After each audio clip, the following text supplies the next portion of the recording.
दोस्तों, जैसा कि आप सभी का आज कक्षा 9वीं वार्षिक परीक्षा पेपर था, तो आप कितने नंबर का सही करके आए हैं। अगर आपने अभी तक मिलाया नहीं है तो मिलान कर लीजिए। आज की इस वीडियो में हम आपको कक्षा 9वीं वार्षिक परीक्षा का पूरा सॉल्यूशन आपको इस वीडियो के माध्यम से देने वाली हैं। अगर आपने अभी तक इस वीडियो को लाइक नहीं किया तो वीडियो को लाइक कर दें और साथ ही चैनल को सब्सक्राइब कर दें, जिससे आने वाली वीडियो की और भी नोटिफिकेशन आप तक सबसे पहले पहुँच सकेगी। तो पहला प्रश्न हमारा, रस खान भक्ति शाखा के कवि हैं। तो आपको यहाँ पर 4 ऑप्शन देखने को मिलेंगे, राम भक्ति शाखा, कृष्ण भक्ति शाखा, प्रेम मार्गी शाखा या फिर ज्ञान मार्गी शाखा। तो पहले प्रश्न का हमारे जो करेक्ट आंसर होने वाला है वो आपका कृष्ण भक्ति शाखा। अगर आप कृष्ण भक्ति शाखा पर टिक कर आए हैं तो आप जो है आपका 1 नंबर पक्का है। दूसरा प्रश्न हमारा, कबीर की एक रचना है, सकेत, बीजक, कुरुक्षेत्र या फिर आमा। अगर आप बवाले पर टिक कर आए हैं तो आपका जो है 2 नंबर पक्के हो जाएंगे, बीजक कबीर की रचना है। तीसरा प्रश्न हमारा, शैली की दृष्टि से काव्य के भेद हैं, 6, 4, 2 या फिर 3।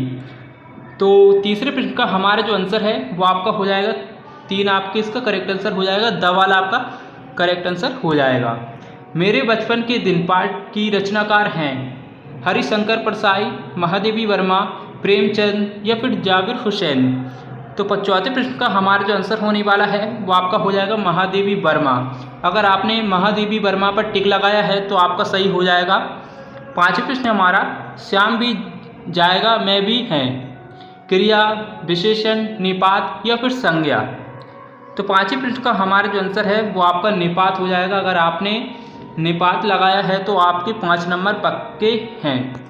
और छठवां प्रश्न हमारा, शंकर शारीरिक रूप से विकृत होने के कारण ठीक से चल नहीं सकता, ठीक से सो नहीं सकता, ठीक से सुन नहीं सकता या फिर ठीक से गा नहीं सकता।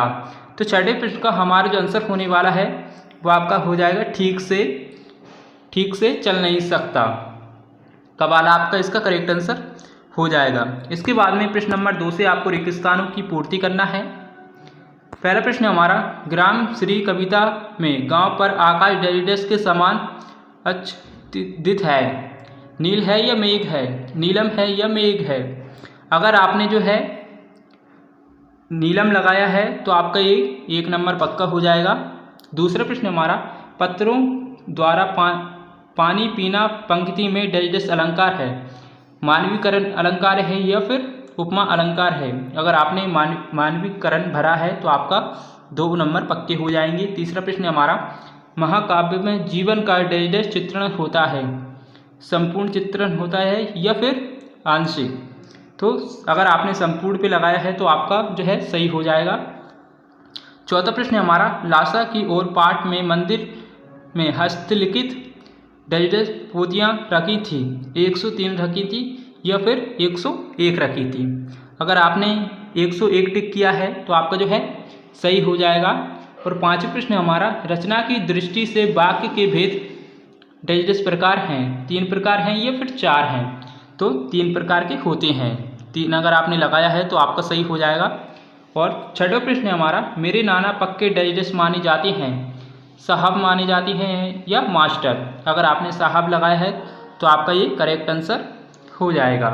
इसके बाद में प्रश्न नंबर 3 से आपको जो है निम्नलिखित कथनों के सत्य असत्य बताना है। पहला है, लक्कात कश्मीरी कवित्री हैं। दोस्तों, जितना भी हमने पेपर आपको बताया था उसमें से 95 पेपर आया है। और अगर आपको विश्वास नहीं है तो आप हमारी वीडियो को चेक कर सकते हैं। पहले प्रश्न आपका जो है सत्य हो जाएगा। दूसरा है, छंद में अंतिम वर्णों की आवृत्ति तुल तुक कहलाती है, तो ये भी आपका सत्य हो जाएगा। तीसरा प्रश्न हमारा, गया झूरी का नाम मामा था, तो ये आपका असत्य हो जाएगा। चौथा है, पक्षियों की मधुर आवाज़ से मनुष्य रोमांचित नहीं होता। तो चौथे में हमें थोड़ा सा डाउट है, अगर आपको पता हो तो आप हमें कमेंट करके अवश्य बताएं। पांचवा प्रश्न हमारा, शब्द के आगे जुड़ने वाले शब्दांश उपसर्ग कहलाते हैं, तो ये आपका सत्य हो जाएगा। और छठा प्रश्न हमारा, इस जल प्रलय में पाठ के लेखक तैरना जानते थे, तो ये आपका असत्य हो जाएगा।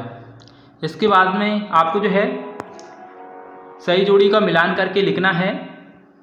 पहला प्रश्न हमारा, छायावाद। तो ये आपको जो है मिला लेना है।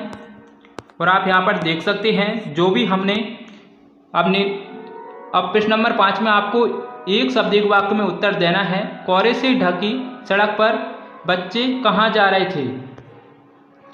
और जितना भी पेपर हमने आपको बताया है उनमें से 95% ये पेपर आया है। और आपको ये वीडियो कैसी लगी आप हमें कमेंट करके अवश्य बताएं। मिलते हैं एक और ऐसी इंटरेस्टिंग वीडियो के साथ। Thanks for watching. Bye bye.